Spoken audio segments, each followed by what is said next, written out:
On my 72nd birthday, my son invited me on a cruise. I thought it meant he still loved me. But on the second night, a waitress slipped me a napkin under the table. It said, "Call 911. There is something in your tea." My hands went cold. My own son. I wanted to believe it was a mistake, that I misunderstood. But deep down, I knew.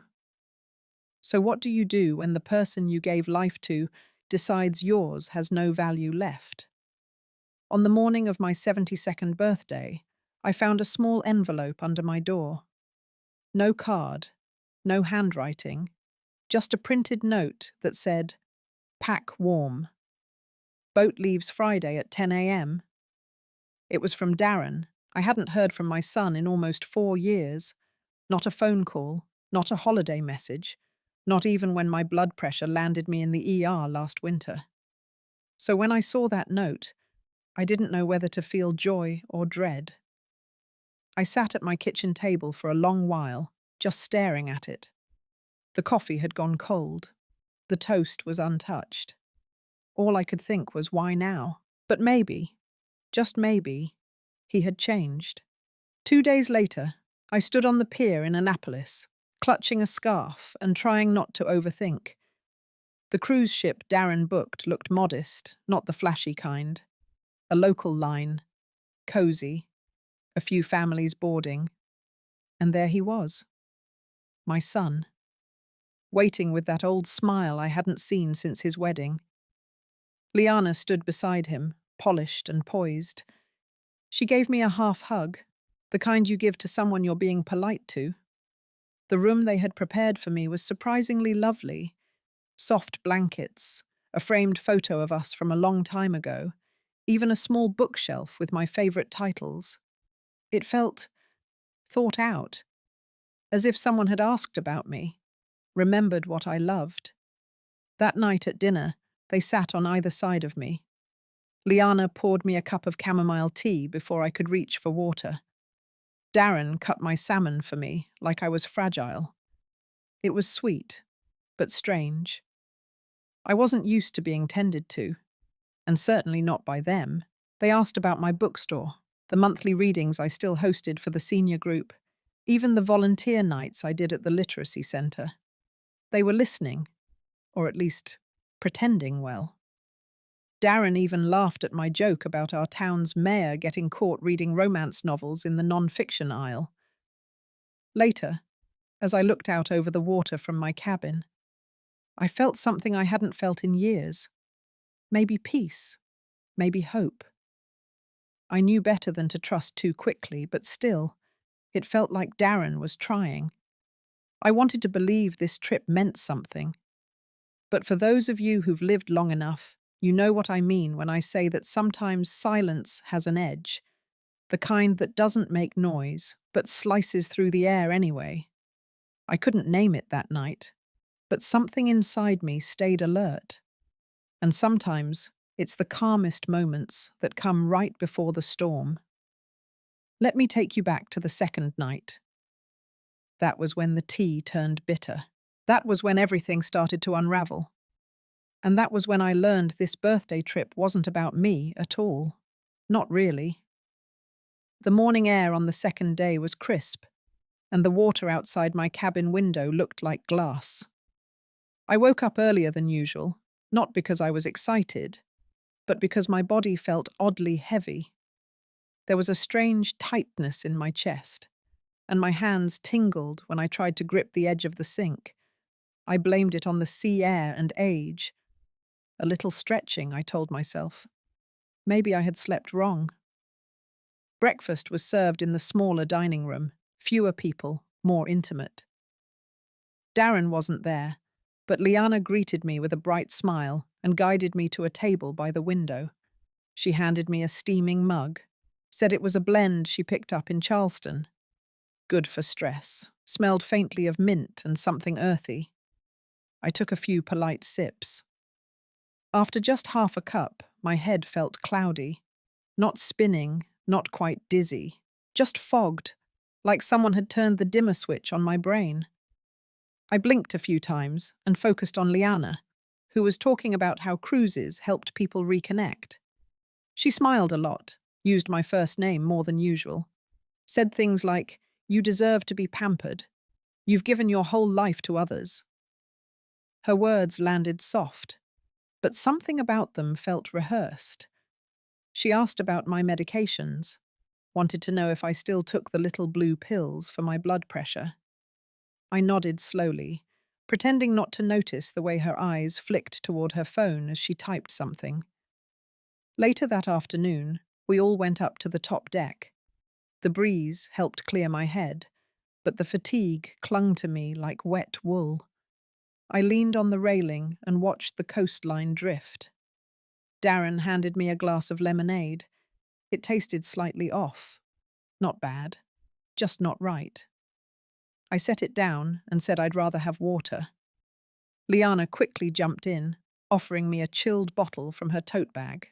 That night, dinner was served in the captain's lounge. Candlelight, soft music, and some seafood dish I couldn't pronounce. My appetite was thin.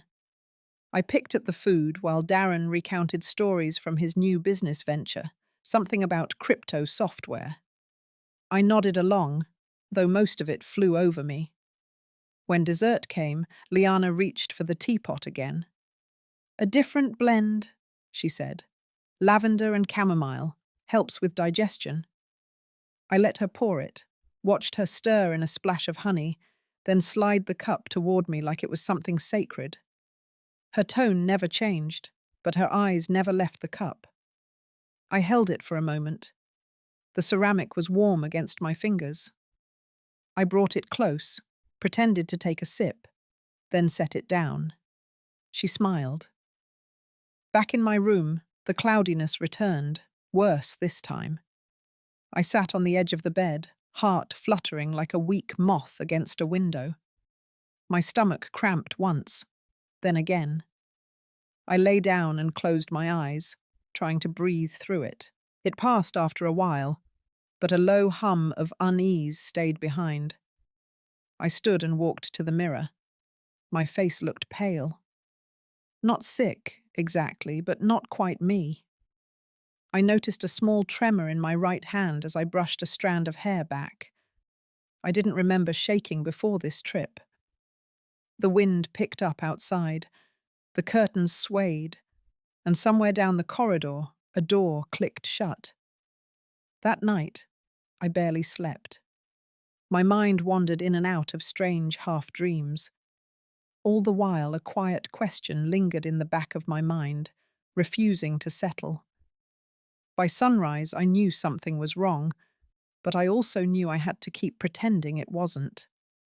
Not yet. Dinner on the third night was quieter. The tables were arranged in a semicircle around a small piano, where a young man played slow jazz. Most passengers had already grown familiar with one another, sharing stories over drinks and desserts. I kept to myself, watching the flicker of candlelight catch in the glassware. Liana and Darren arrived late. She kissed me on the cheek and whispered that I looked well rested. Darren sat down heavily, rubbing his temples and muttering something about the motion of the waves. I smiled politely and said nothing. The waiter came around, offering a house specialty. I declined the wine. Liana insisted I try her ginger pear spritzer instead. I let her pour it into my glass and watched the liquid bubble slightly before settling flat. Halfway through the meal, I excused myself to the restroom. Not because I needed to go, but because the fog in my head had returned and I needed space. The hallway outside the dining room was dim, lined with framed photos of famous ships and newspaper clippings from past voyages. As I walked back toward my seat, something caught my attention. A young waitress, probably no older than 22, stood at the edge of the room near the service cart. She was folding napkins quickly, but her eyes followed Liana across the room. When I passed her, she looked directly at me. Her lips pressed into a thin line. Then, as I reached my chair, I found something strange. Tucked just beneath my folded napkin was a small piece of paper. No envelope, no name, just a torn edge and a few shaky words in pen. Call 911. There is something in your tea. My throat tightened. For a moment I thought my heart had stopped. I blinked and read it again, slower this time. The handwriting was rushed, the ink slightly smeared. I looked around, calmly, slowly. No one was watching me. I slid the paper into my purse and folded the napkin over the plate like nothing had happened. My hands trembled beneath the table. Not from age, from fear. I didn't touch the spritzer again. Darren didn't notice. He was busy checking his phone. Liana asked if I was feeling cold. I nodded. She smiled and ordered me another tea. The moment the waiter set the cup down, I could smell it. Familiar, but wrong. Chamomile mixed with something slightly metallic, almost sweet, like wilted flowers and copper. I thanked him, let it sit untouched, and continued to play along. Later, in my cabin, I locked the door and sat at the desk under the small reading lamp. I pulled the note from my purse and read it again. This time, I allowed myself to feel the panic. My head pounded with questions, but my instincts were louder. Someone had noticed. Someone had warned me. I replayed the dinner in my mind. The way Liana kept touching my glass. The way Darren barely looked at me unless he was speaking. The way they always knew where I was, what I was drinking, when I went to bed. It no longer felt like coincidence. It felt organized, rehearsed. I didn't sleep that night. I listened to the hum of the engine beneath the floor, to the creak of metal expanding against salt air. At one point, I heard footsteps outside my door, a soft knock, then nothing. Morning came too slowly. My eyes were sore, and the nausea was back, heavier this time. But I got dressed, brushed my hair, and pinned on my brooch like nothing had changed. At breakfast, I saw the waitress again. She passed my table quickly, then paused. As she poured coffee into the cup of the man beside me, she turned her wrist slightly, revealing a tiny mark in pen near the crease of her thumb. It was a phone number, local area code. She didn't say a word, but her eyes met mine, and I knew then, with terrifying clarity. I wasn't imagining any of it. The next morning, I didn't go to breakfast. Instead, I sat quietly on the small balcony attached to my cabin, wrapped in a cardigan, watching the fog roll over the water like slow breath. My hands were still trembling.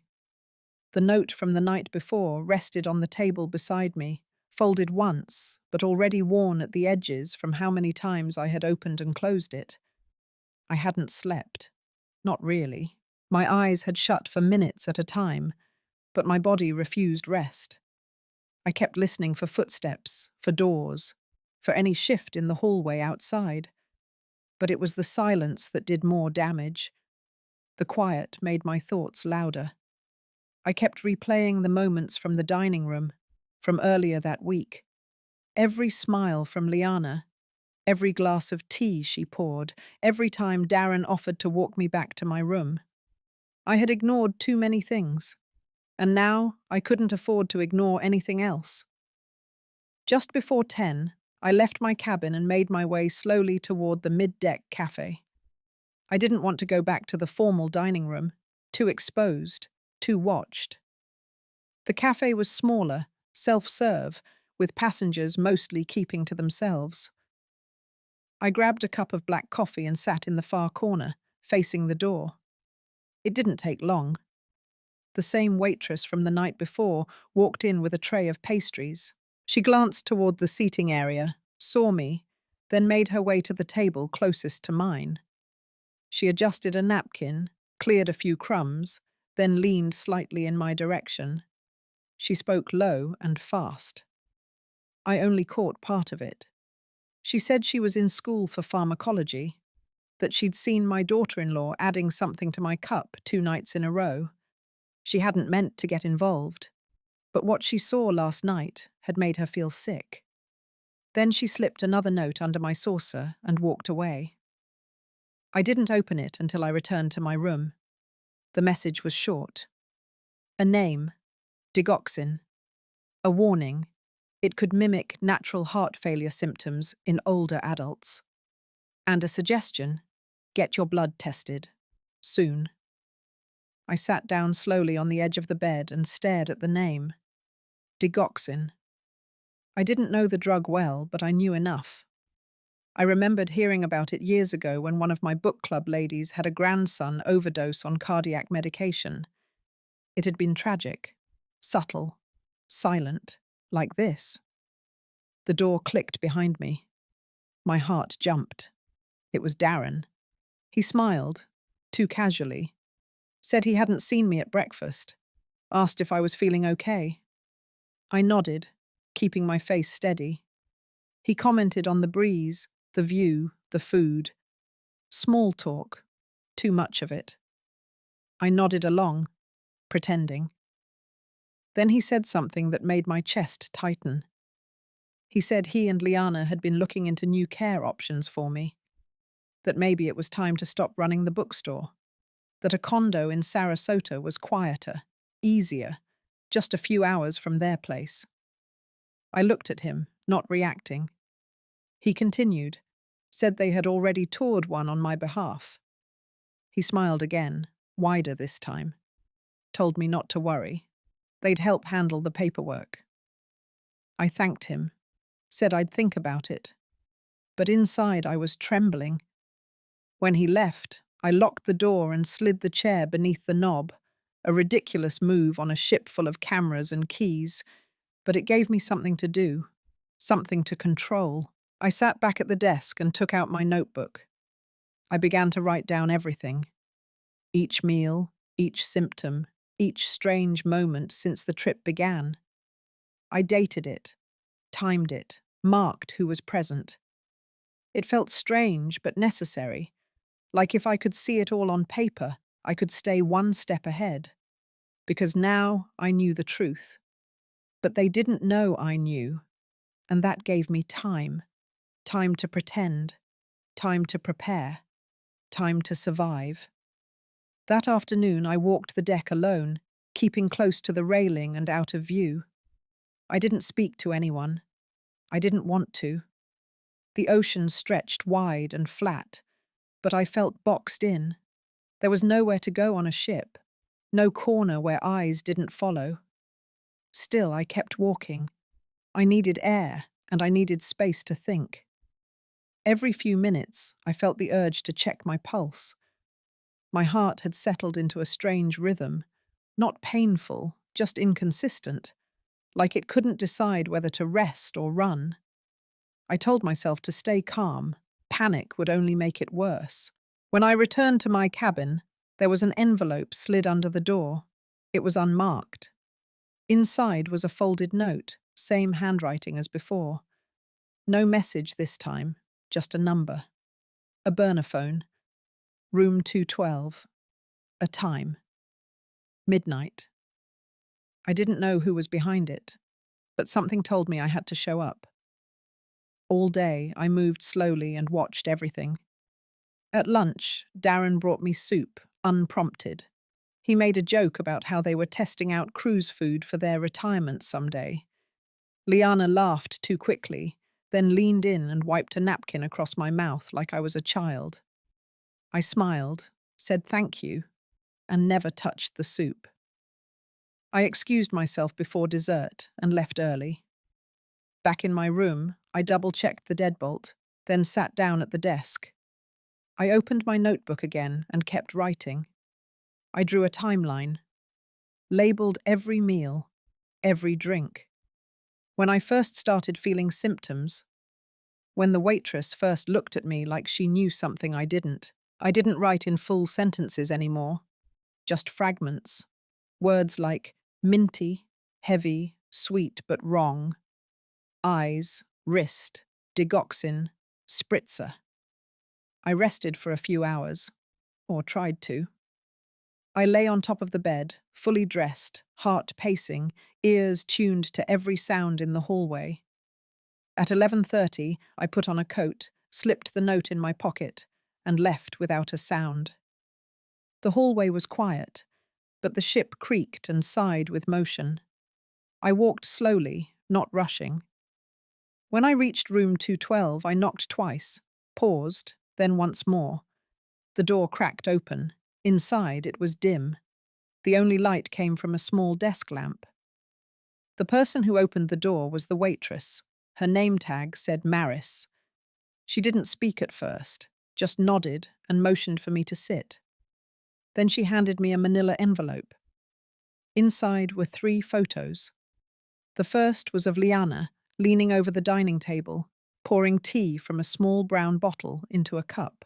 The second was of Darren, standing outside what looked like a pharmacy, holding a prescription bag.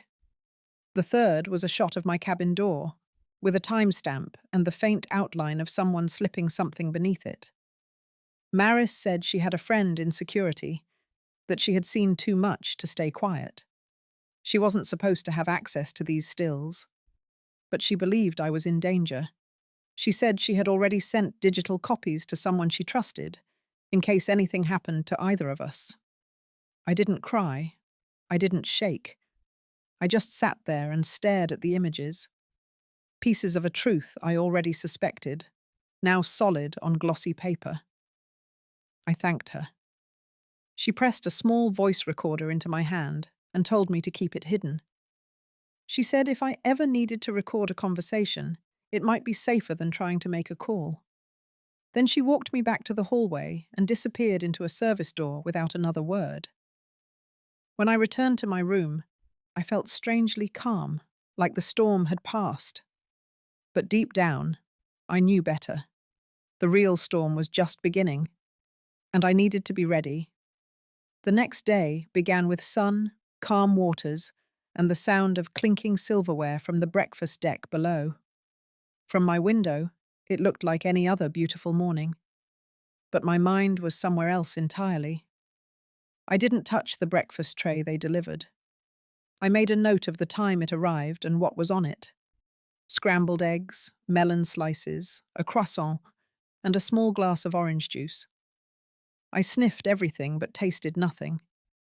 Then I carefully emptied the juice into the bathroom sink and washed the cup twice. I didn't trust anything that came to me without my own hands preparing it. I kept the envelope Maris gave me tucked beneath my blouse, close to my skin. The voice recorder stayed inside my left coat pocket. I checked it 3 times during the morning, just to be sure it was still working. I didn't press record yet. I was waiting for the right moment, the one that would matter. By mid-morning, the ship docked at a small harbour town. Passengers filed off in groups for excursions and shopping. Darren knocked on my door, asking if I wanted to join him and Liana for a walk along the pier.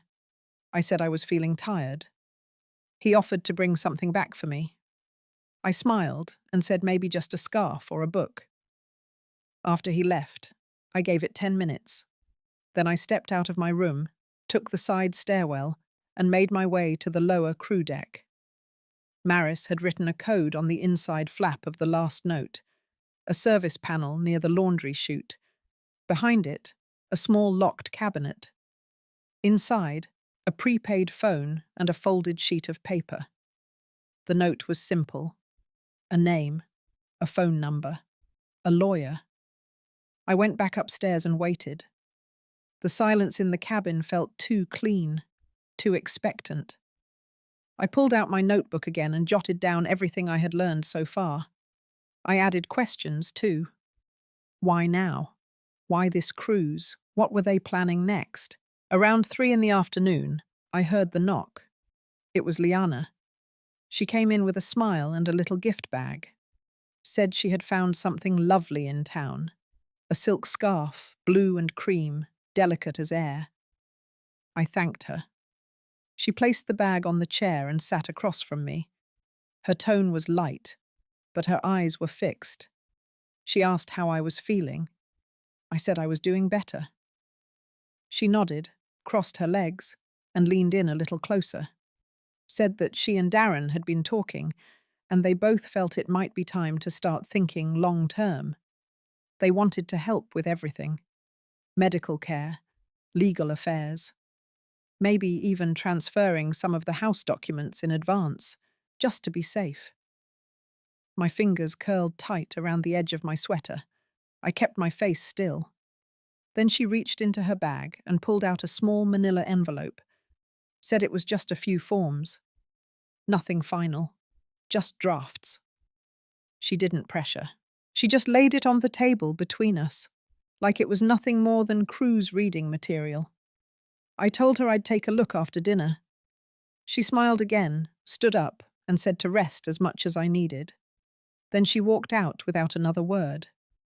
The envelope sat untouched for the rest of the afternoon.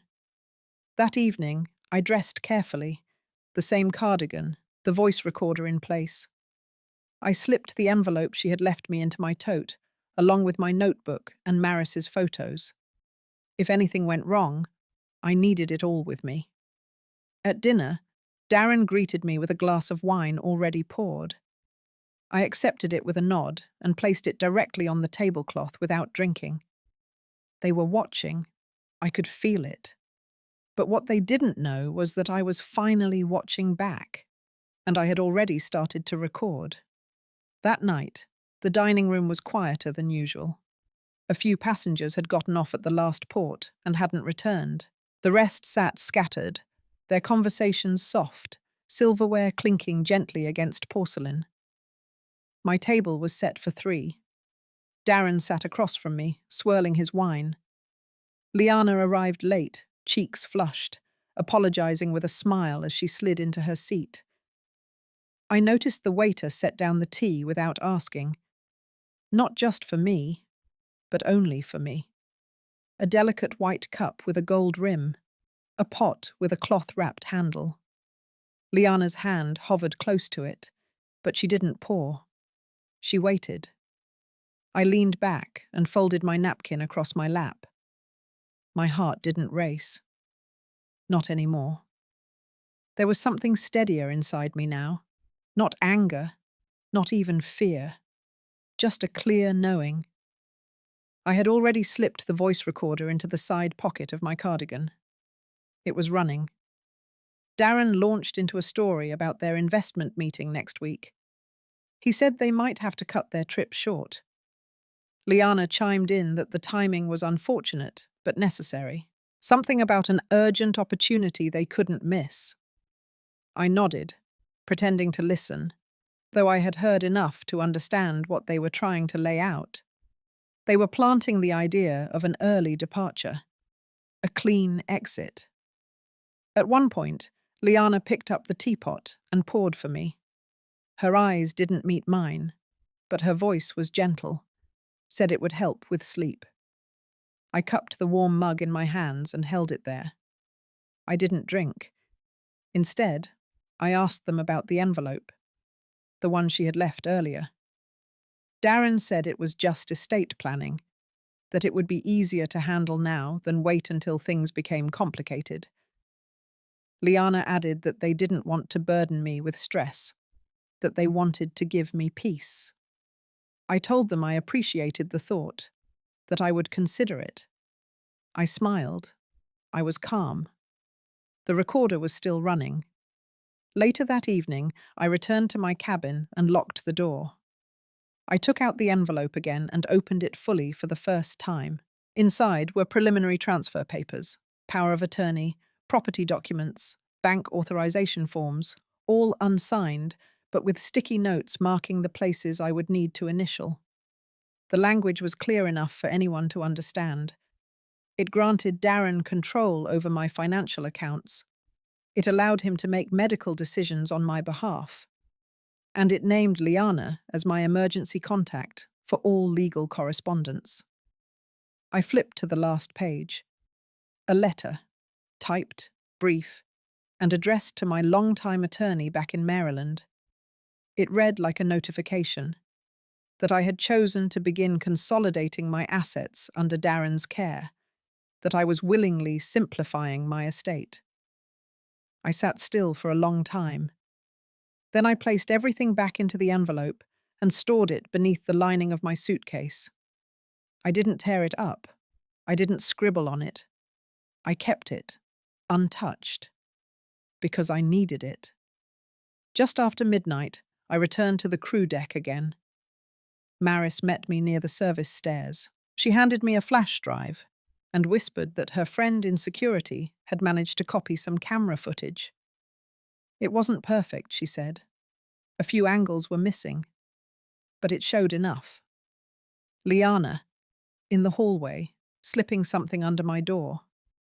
Darren in the lounge, handing a waiter a folded note that matched the handwriting from one of the first messages I received. More images of the pharmacy bag. One blurry shot of a brown bottle half tucked in Liana's purse. I didn't thank her this time. I just nodded. Back in my room, I hid the flash drive deep in my toiletries bag, beneath the cotton pads and spare toothbrushes. I sat at the edge of the bed, shoes still on, and listened to the quiet hum of the ship pushing forward into the dark. There was no turning back now. Whatever came next, I was ready to meet it with both eyes open. The morning after I received the flash drive, the ocean was calm, almost glassy. A stillness had settled across the ship, but inside me, everything had sharpened. There was no more confusion, no more benefit of the doubt. I had evidence, I had a name, I had a timeline, and now I had a plan. I dressed with care that day. A navy blouse with long sleeves to cover the voice recorder, slacks with deep pockets to hold the drive and the photos. I packed my tote bag neatly with everything Maris had passed to me. Then I added something extra. The draft papers Darren and Liana had prepared. I knew they wouldn't expect me to bring those. Mid-morning, I made my way to the reception deck, where guests could schedule meetings with ship staff. I asked if the onboard legal liaison was available. A young officer named Givens appeared 10 minutes later, leading me into a private conference room tucked behind the administrative hallway. He was polite, formal, and just the right amount of skeptical. I laid out the flash drive, the photos, the notes, and the unsigned documents. I didn't try to dramatize. I explained plainly. I told him I believed I had been drugged over the past several days, that 2 passengers, my son and daughter-in-law, had attempted to manipulate my health and mental state for legal control of my estate. I did not cry. I did not shake. I simply told him the truth. He reviewed the materials without interrupting. Then he asked for permission to take the flash drive to the ship's security chief. I agreed. He also offered to send a private message to my attorney in Maryland. I gave him the name and number. He said he'd use the ship's secure satellite line. After the meeting, I didn't return to my room. I found a quiet corner in the library and waited. By lunchtime, Darren appeared beside me, smiling, said he had been looking all over for me, asked if I wanted to eat with them out on the upper deck. I stood and followed him. At the table, Liana poured iced tea from a chilled carafe. She was wearing a soft pink dress and her lipstick matched her earrings. She looked rested, relaxed. Her eyes, though, flicked toward my tote bag once or twice. We made it halfway through the meal before the shift happened. A crew member walked over, not someone I had seen before. He asked Darren and Liana to come with him. Said the captain requested a short conversation. Nothing urgent, just protocol. Their smiles twitched for a moment, but they stood. Darren touched my shoulder lightly and said he'd be right back. I watched them walk away. I didn't move. I sat there and finished my tea, the one I poured myself. The breeze picked up, and I pulled my sweater a little tighter around my shoulders. 30 minutes later, Officer Givens returned to my table. He asked if we could speak again. This time, he led me to a different room. It was colder, more official. He said the ship's medical officer had reviewed the surveillance footage and corroborated what the photos suggested. The prescription bag, the tea, the repeated attempts to isolate me. It wasn't conclusive, but it was suspicious enough. Givens said Darren and Liana were being questioned separately. They weren't under arrest, but they had been asked to remain in their cabins until the ship docked at the next port. He asked if I wanted to press charges. I told him not yet. First, I needed to talk to my lawyer. I needed to get home. He nodded. That evening, dinner felt different. I sat alone, by choice. Maris passed by once, refilling water glasses. Our eyes met for half a second, and she gave the slightest nod. Nothing more. Back in my room, I finally slept. Deep, uninterrupted sleep. The storm had cracked open, but there was still more to come. I could feel it. And this time, I wasn't waiting to be rescued. The next morning, the ship docked at the final port before returning to Maryland. The sky was overcast, heavy with the kind of stillness that felt like it was waiting for something to break. I stood on the upper deck in a grey windbreaker, watching passengers step off with their luggage and plastic souvenirs. I didn't carry anything with me but my tote bag, zipped shut, with the envelope still inside. I had already spoken to my attorney the night before. The call was brief but sharp. She confirmed what I had suspected. Darren had contacted her office 2 weeks earlier, requesting copies of my trust documents and a durable power of attorney form. He hadn't said I was ill. He had said I was aging quickly, slipping.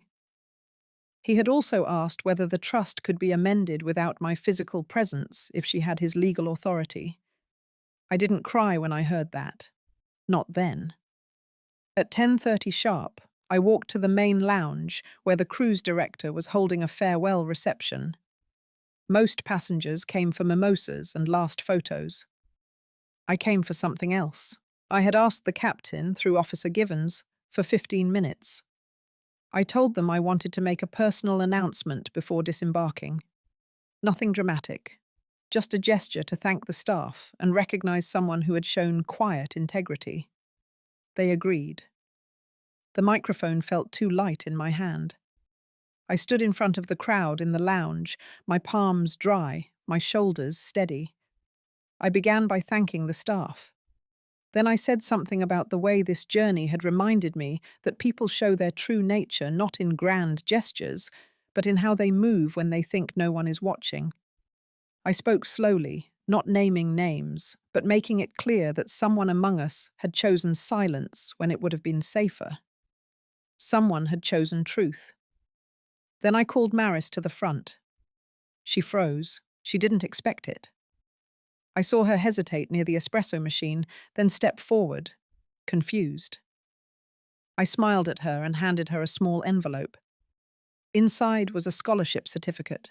What no one on that ship knew, what not even Maris knew, was that I had made some calls of my own before boarding. There's a small foundation my late husband and I had quietly supported for years, designed to fund continuing education for underrepresented women in science and healthcare. I had contacted them 2 nights ago, explained the situation, asked if a late cycle application could be considered. They agreed. The scholarship covered her final year of tuition and living expenses. Her reaction was quiet. She didn't cry. She didn't speak. But her hands trembled when she hugged me. Then she walked away quickly, blending back into the staff like mist. I stepped down from the platform. There was light applause. But I wasn't looking at the guests. I was watching Darren and Liana. They stood near the back wall, their faces unreadable. Darren had his arms crossed. Liana clutched her purse tightly against her side. Neither of them moved.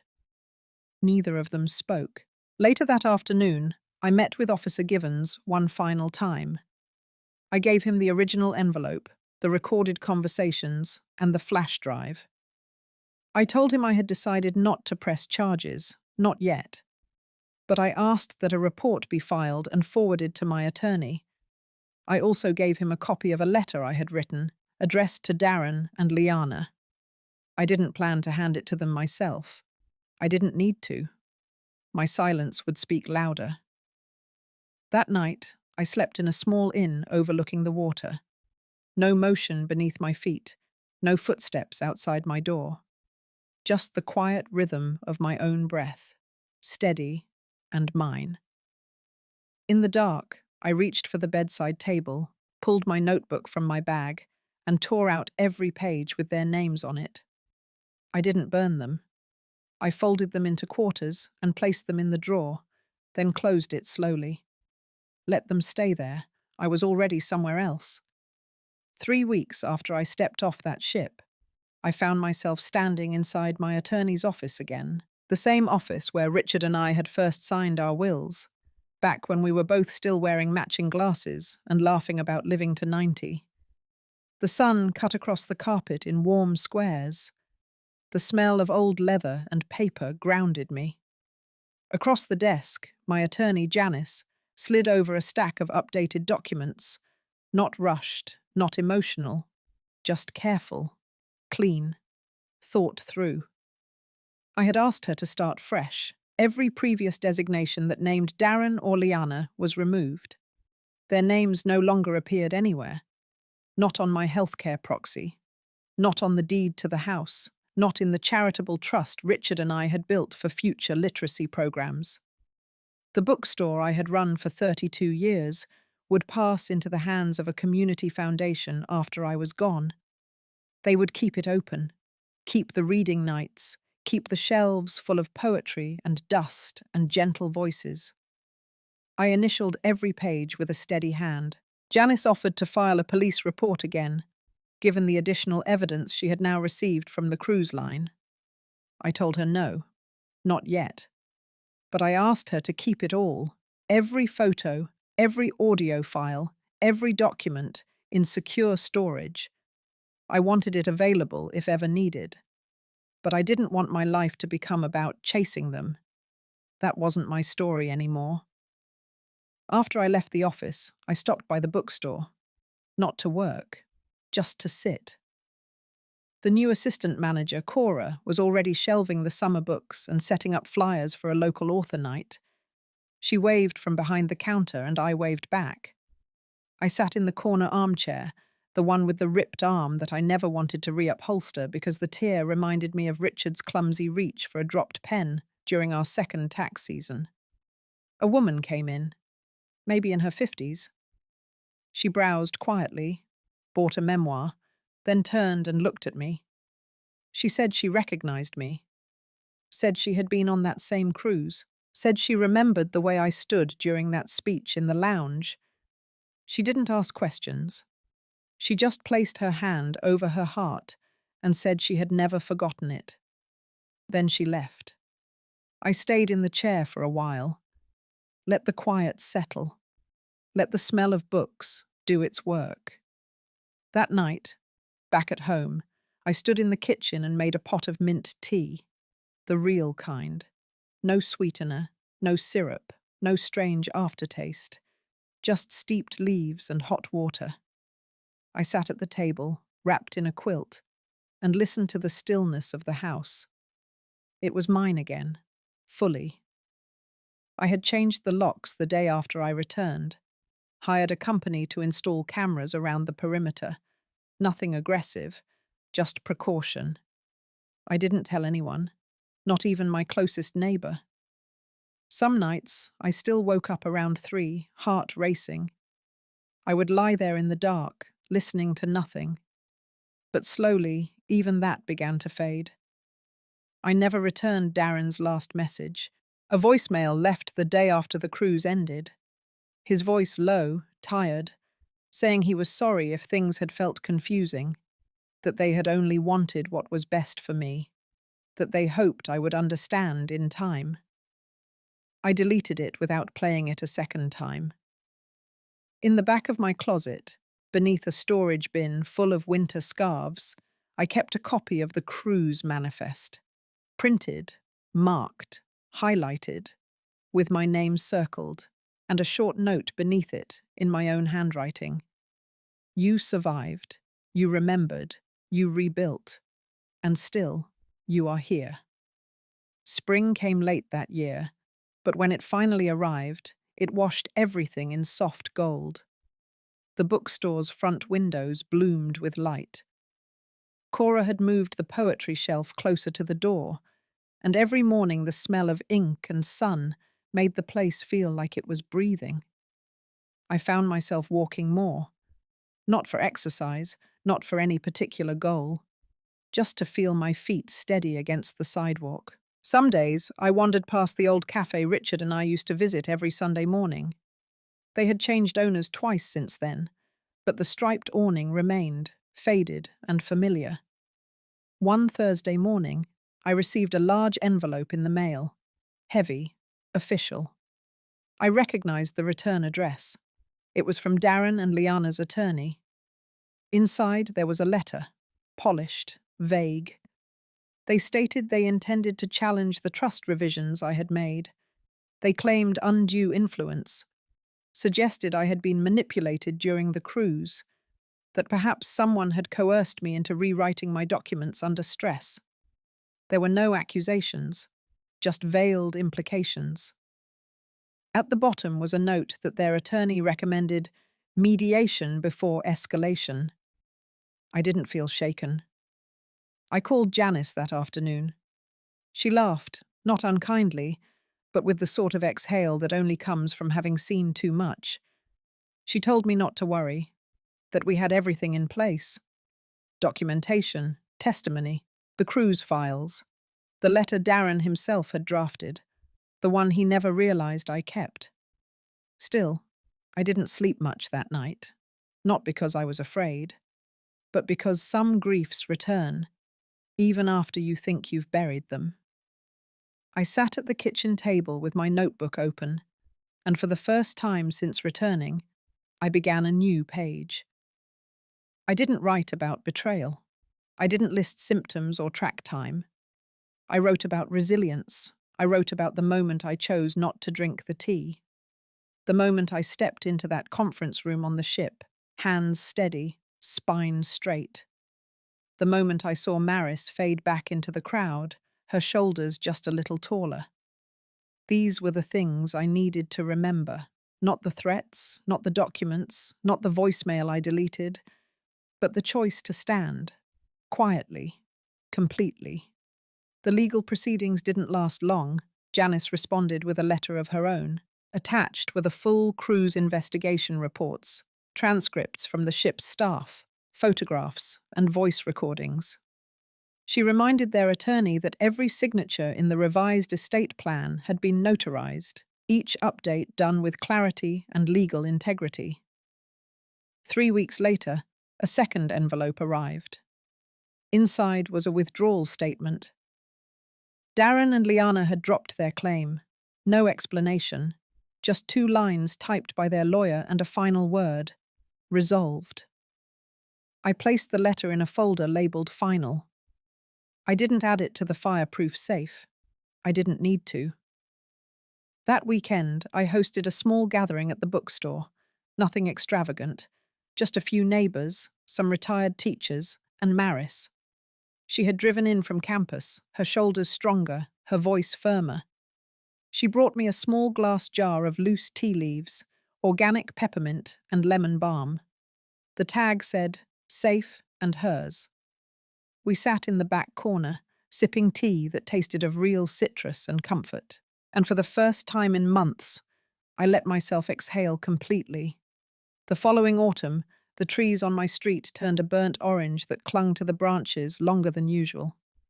I took morning walks wrapped in a wool coat, the same one I had worn on the cruise, only now it carried the scent of dry leaves and old books.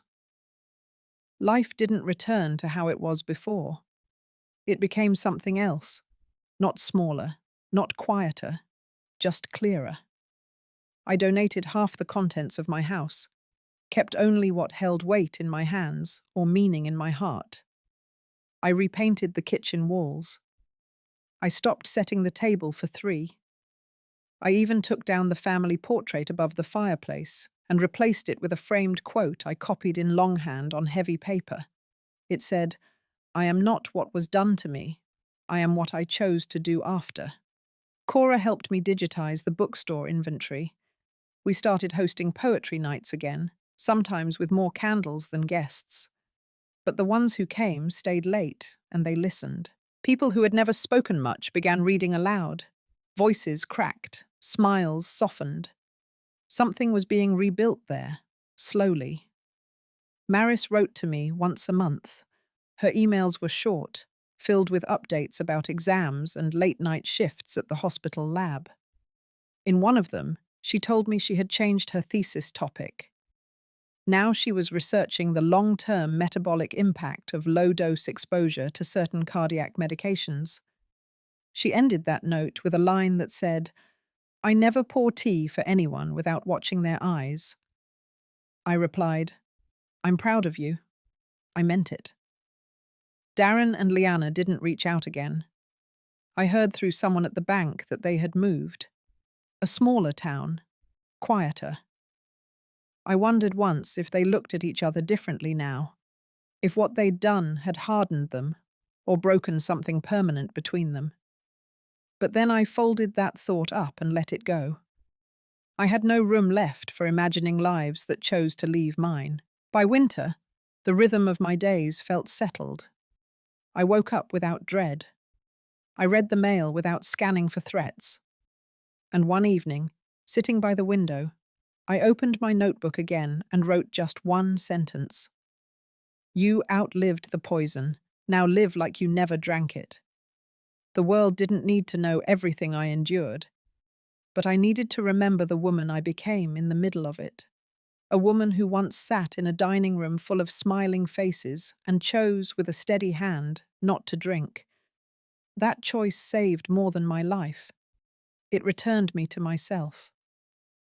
If you've ever found yourself quietly watching the people around you, wondering what their smiles might hide, then you're not alone.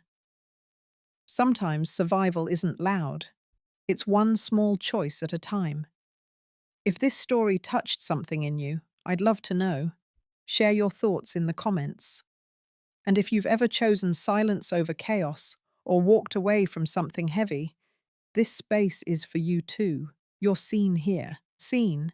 You're not forgotten.